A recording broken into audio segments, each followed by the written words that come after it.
Cream may be the very first supergroup in rock's history, and that's because the individual band members that make up the band, which is Jack Bruce, Eric Clapton, and Ginger Baker, were part of successful and well-regarded bands prior to joining Cream. And this is actually an interesting track in terms of the discography because it's a collaboration between Cream and a poet named Pete Brown. He was having an existential crisis. He didn't know whether he would want to continue writing lyrics for songs or just become a full-time poet, and he wrote this track whilst in the midst of this crisis, so it should be an interesting listen lyrically. This is actually my second Cream track I've listened to. The first one was a super interesting listen. It kind of made me understand the style of Cream, which is psychedelic blues to the fullest, and I really enjoyed what I heard. And lastly, I should say it is a donator suggested track. This is a suggestion from Thomas, who's asked me to listen to this track. So here we go. Hope you guys enjoy. Here we go. This is White Room by Cream. Let's get into it.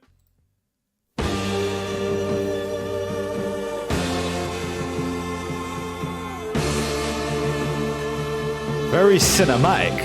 Wow.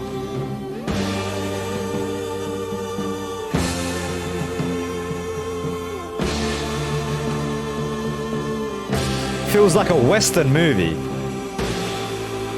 In a white room with black curtains near the station.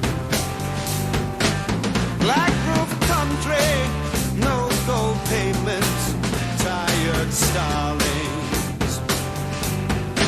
Silver horses ran down moonbeams in your dark eyes.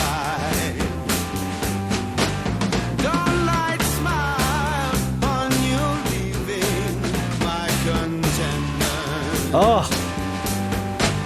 Okay, immediately what stands out to me is the brilliant lyricism of the track, right? I noticed this also in the first Cream track that I listened to. They have these smooth moments of really rich musicality, and then they explode into some kind of psychedelic blues. Same thing is happening here. They had that cinematic entrance, and then it kicked off. See?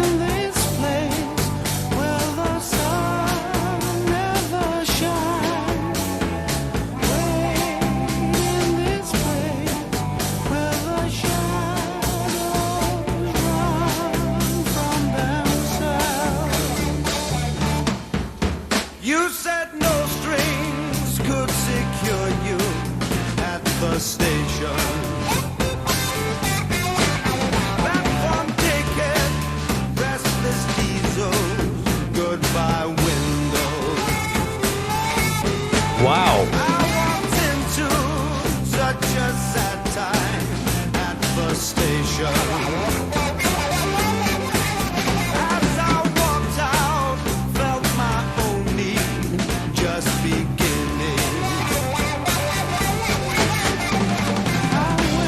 Okay, what I love are the transitions between the phases of the music. They were just about to do it again. I'll back it up so we can catch the transition.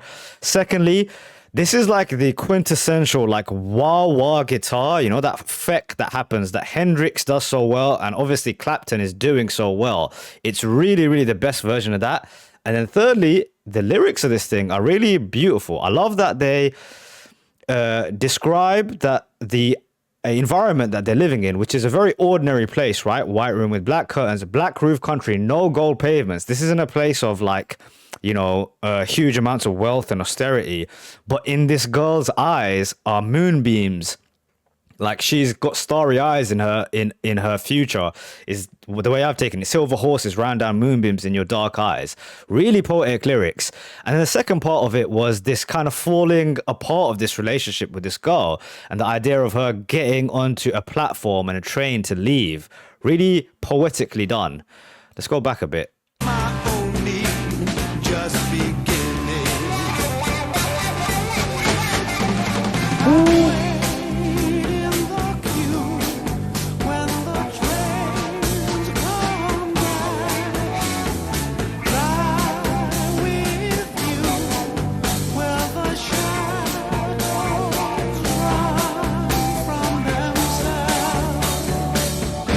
Great line. Dude. We're in a movie. It's so cinematic.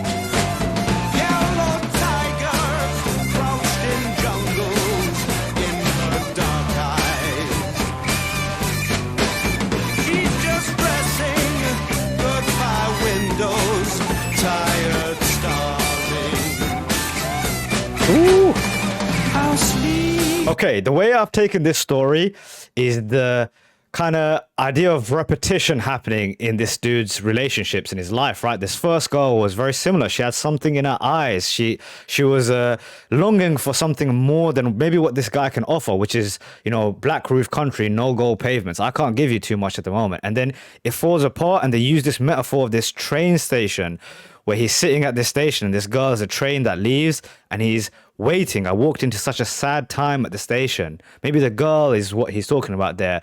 As I walked out, I felt my own need just beginning. And he runs into this new girl who in the party, she was different. He had a connection with her. She had starry eyes just like the last girl, and he falls in love with her again. So maybe it's the idea of repetition, right? In this place with the lonely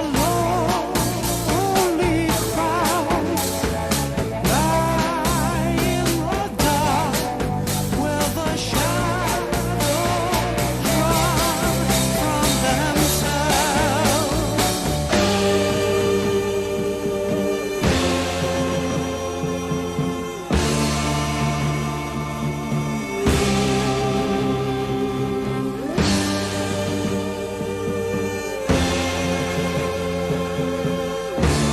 Dude, we're in a Western right now.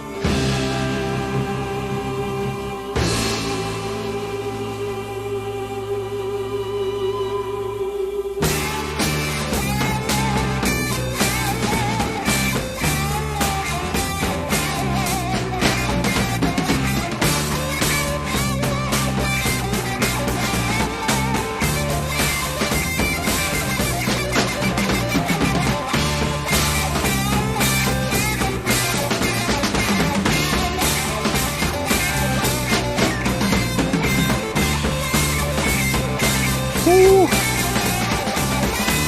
Bending the notes.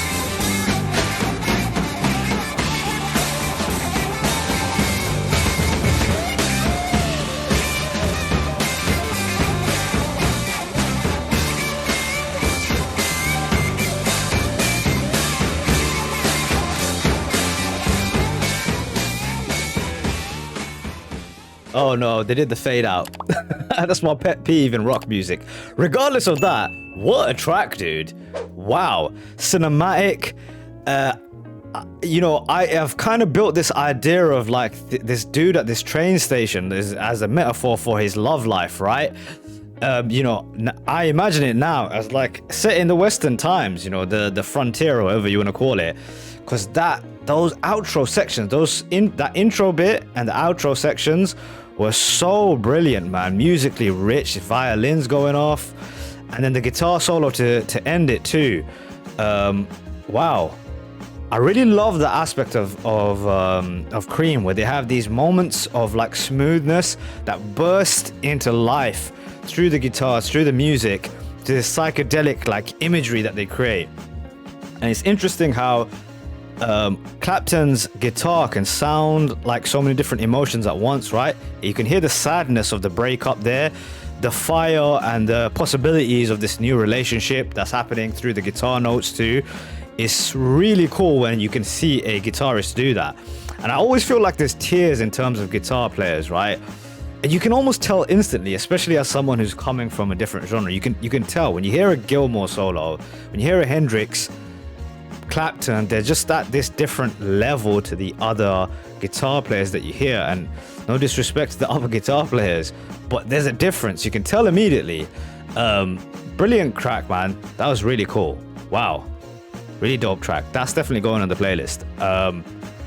Cool, man. Cheers to Thomas for asking me to listen to this one. And I'll catch you guys in the next one. Peace out.